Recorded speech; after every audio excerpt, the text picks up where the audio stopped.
Hey guys, so today we're going to talk about Moon, specifically when you're doing the Easter egg. I believe it's when you're filling all 4 containers around the MPD. Samantha will talk to you and say stuff throughout it. And she says this. The Blackness will swallow your pride. Something far more terrible than you lies here.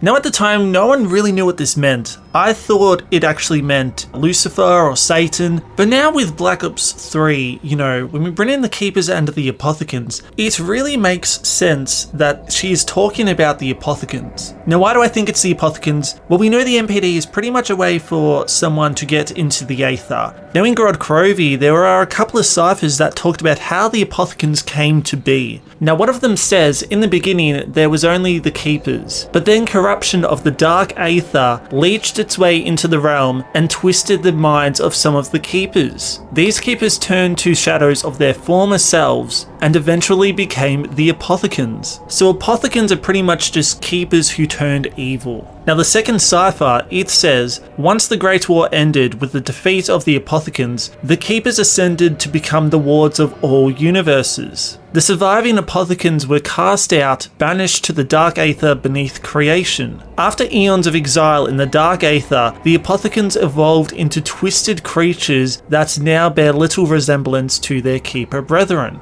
The Apothicons' ceaseless desire is to re-enter creation to consume and corrupt all the universes. It is the Keepers that guard against those perpetual attempts to re-enter creation and guard against any beings that may have fallen under the influence of the Apothicons. So pretty much after the Great War with the Keepers and the Apothicons were banished to the Dark Aether. Now they spent such a long time there that it eventually changed their physical appearance into the squid-like Cthulhu-type monsters that we know of in Shadows of Evil. And so their ultimate goal now is pretty much to consume and corrupt all the universes, which we of course see in Shadows of Evil with how the Shadow Man pretty much manipulated everything and everyone to open up the portal so the Apothicons could come in. So the key points to take away from this: the Aether pretty much leached into the normal realms and corrupted some Keepers.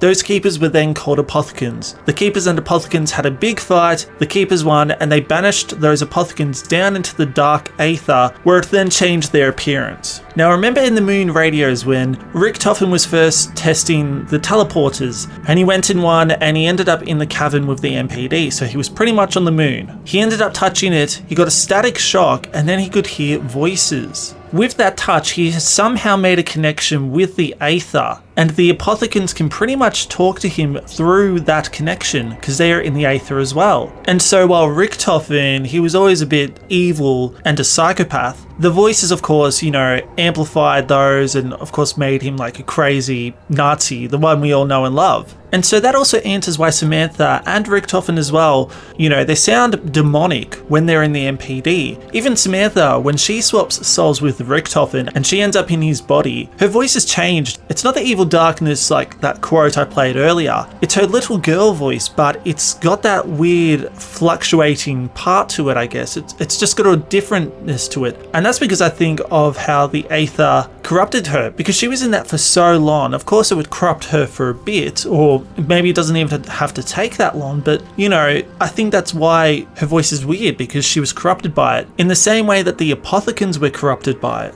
Now of course that brings up so many more questions that don't really have answers, like why did she even warn Richtofen? Why did she bother doing that? Why is that the only time she ever brings it up? And does she ever do something about it after Moon? We don't know, unfortunately. But yeah, of course they weren't referring to Apothicons back then because they weren't even thought of yet. But with how Black Ops 3 has gone and the ciphers talking about how they were made, I think you can retroactively apply that quote to talk about the Apothicons.